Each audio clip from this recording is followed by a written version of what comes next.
What happened was? What happened was, I came in, I set it up. I was being real patient. Like I said, it's been a long camp, so that's what we was working on the whole time, just being really patient, trying to go in the sport instead of, I'm a wrestler by trade, so just trying to change that mentality, just, going for the takedown real fast, just really taking my time. So, feinted a couple jabs. I saw him reacting. I threw a little front kick up the middle. I saw him reacting, so I said, okay, this time I'm going to throw a couple feints to see where his hand's at. Threw a couple feints. His hands were pretty low.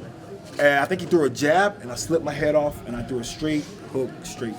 Staggered, and then I finished off with some punches. Well, how did it feel to get in and out of there? Felt great. You can never plan for these things. I mean, Anderson Silva, I guess he plans for these things. I mean, throughout the years, he's been going out just getting guys out the cage so fast because he's so good.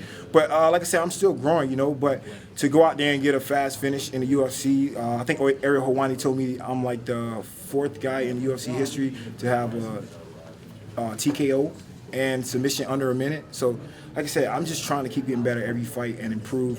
And my main thing is just be a role model, I don't smoke, I don't drink. I just want to be a positive role model to the kids out here and just hard work, This fight was a long time coming, as evidenced by the worth the wait video that came out before it.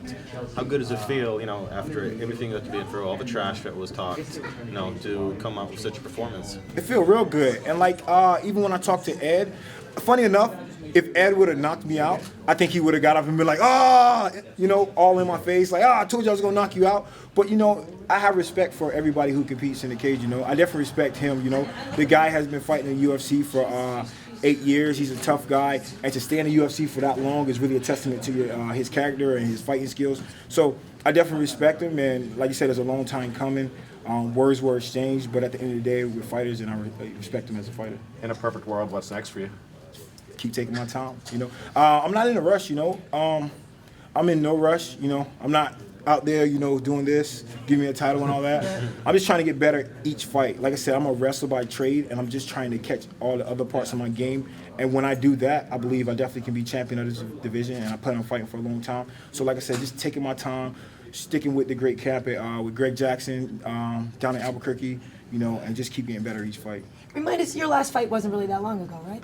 Yeah, no, my fight was in August. It wasn't supposed to be long ago because I was supposed to fight Ed Herman 6 weeks ago, and I got a stomach bug right before the fight, and I pulled out, and I saw him. He chased me down at the hotel, and he was like, just talking trash to me, saying, "Oh, you're scared. You don't look sick to me," and I'm like, it was just a stomach bug. I'm not gonna be sick for like 3 days, It was just I threw up, and at that time I had no food in my stomach, and the only fight that I lost in the UFC, I was so dehydrated and I didn't have any food in my stomach before that fight. I didn't eat anything all day, and I just kind of relived that moment, and I was like, I threw up all of my foods, all of my fluids. It's no way I can fight like that. That's just that would have been the worst career move, So yeah. I would have looked back and been like, hey, for a college-educated guy, that was stupid.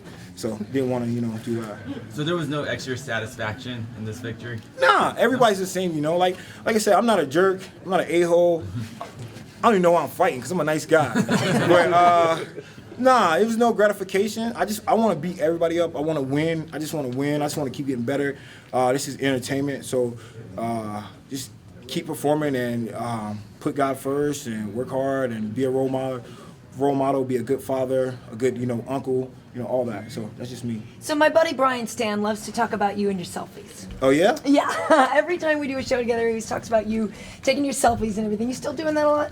No, you know what? I slacked off a little bit, but after this one, 4-1 in the UFC, I think I'm headed in the right direction. I think I might get back on my selfie game, As you mentioned twice, you're a wrestler by trade, but your stand-up's been looking great lately, and obviously you proved it tonight. Does it feel nice? I mean, obviously, I know you respect your wrestling background, but does it feel nice to sort of develop your game a bit in a stand-up as well? Yeah, definitely. Anytime I can add any new parts of my game, I like to take a guy down and like knee bar him or heel hook him or like Paul Harris or something like that, Anytime I can keep developing and getting, new tricks. Like I said, I'm at the best camp. I see John Jones just, every fight, he just improves. Like, everybody has issues and things they go through, but when this guy is in the gym, he's locked in and he's always focused and always, really, trying to learn new tools. So I'm really trying to up my part of the game with that. So what's the next trick we can expect from you?